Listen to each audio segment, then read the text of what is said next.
So, ibu beli lagi something untuk anak-anak ibu tau. Korang nak tengok tak apa benda? Nah, korang tengok ni. Ibu beli untuk anak-anak ibu. Sebab kesian tak ada orang kan tak dapat beli aiskrim dekat kedai. Anak-anak ibu, tengok ni. Beli untuk korang. Aiskrim Malaysia. Aiskrim Malaysia. So, Ada bandung tak? Bandung tak ada. Yang ni strawberry. Ni strawberry milk tea. Coklat makan coklat. Coklat. Ni tutti frutti. Ni apa? Itu ni. Oreo.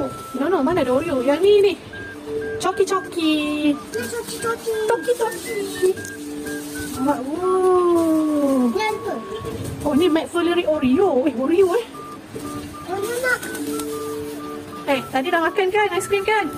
Esok lah pula. Okay? Ni apa? Ni Sumi. Jelly. Ada jelly kat dalam tu. Nak.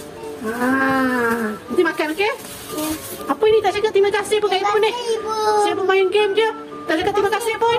Tak nak, bagilah kat orang lain. Jangan. Cepat, cium ibu. Pak Dek. I love you. Terima kasih, Ibu. Sama. So, tak adalah korang minta lagi aiskrim yang beli dekat luar tu kan? Aiskrim lama lah, apalah. Yang ni lagi sedap kan? Betul?